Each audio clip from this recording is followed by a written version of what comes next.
Oof. Look at that bounce. What do you reckon? We're done selling? Not a chance. So, this is basically the entire GFC worth of selling. That lasted a whole year. This is about a month worth of selling. Now, I would expect, because of the strength of selling and how quick it's happened, a strong bounce. We're looking at 50% at least. 38.2 here at 5.4k to 5.4 to 5.5. That would be hyper bearish. Like, we'd be seeing new lows very quickly if that was the case. 50% is a more reasonable bouncing target. 61.8 is if you got a vaccine, sentiments change, you're going to bounce to 61, off to the 50, and then back up. I don't see that happening. Just the economy alone is the reason that that won't be happening. You can see the global decline in the economy, global decline in GDP, global decline, or rather rise in unemployment, and everything's just gone down the shitter, really. So we can see the very first indicators of how a market is going to be in decline, and in Australia, it's car sales. It's a luxury item. You talk to a car salesman and they know when a recession's coming, or at least an indication that it might be coming. So we've got huge declines in car sales, and that was just the first sign of things to come. The second sign is GDP figures are going to tank. Canada, last I heard, was negative 2%, they lost 2% from the previous quarter in their GDP growth. So can you imagine a 2% drop in Australia's GDP? That'd be horrific. I don't suspect it'll be that high, probably 0.05 in the negative, or maybe -1. But either way, if we get 2 quarters of negative growth, that is a recession. So I don't see the stock market climbing in a recession. Thirdly, unemployment figures. We're sitting at 700k, 5.1% as of February. Now the March numbers will come out, which is when the first stage lockdowns arrived. And on day one of lockdown, stage 1 lockdown, that's that was 90k jobs lost in one day. So that jumped us to about 6% unemployment in a single day. So about 0.8, 0.9% of unemployment in a single day. Unheard of.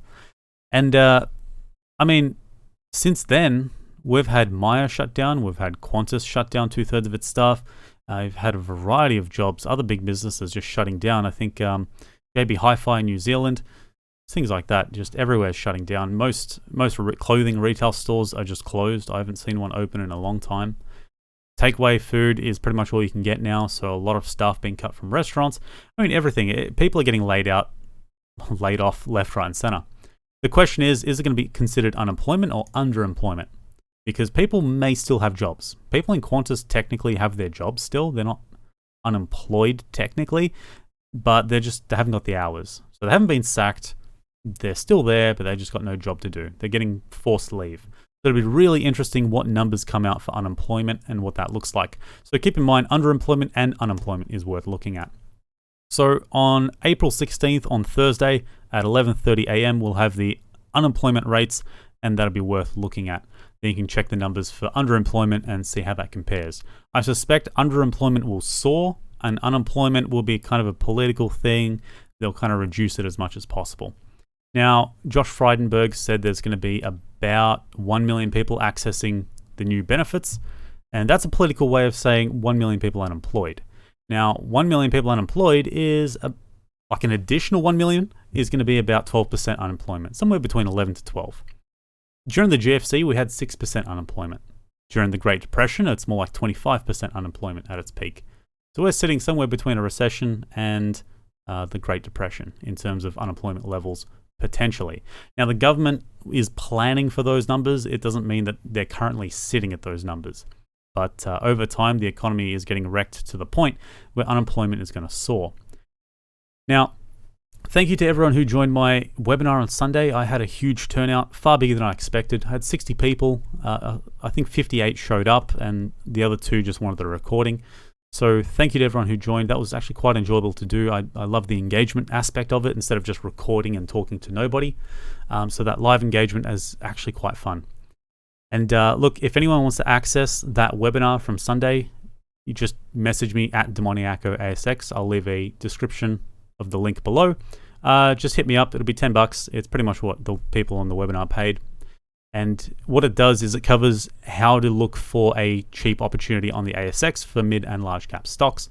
Now, you might be thinking, well, if I buy into anything, it's going to be cheap because everything's selling down, and it's not the case at all.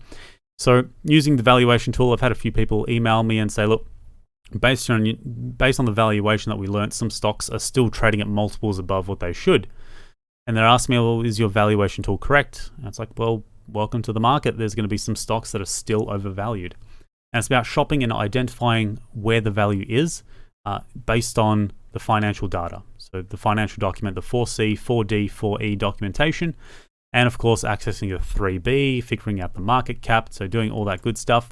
And then we looked at a couple of macroeconomic indicators to identify when the turnaround is likely to be, what the correlation is between what we're seeing now and what we've seen in the past, and not just what to look for, but where to look for it as well. So how to keep up to date with the macroeconomic data in order to determine where the bottom of the market is. So what we have here is it's going to be a dead cat bounce and a move back down. What the webinar aims to do is to identify when the market's turning around from a macroeconomic perspective, not just from a charting perspective, because you never know when it's going to just dip back down. It's about looking at the macroeconomic data and saying, look, the economy is actually turning around, and how that impacts the market and how that can help your trading decisions. So guys, if you want access to that, hit me up on Twitter. Otherwise, I'll have another webinar up for this Sunday, and that'll be on technical indicators. So I hope to look forward to seeing you guys there. Cheers, guys.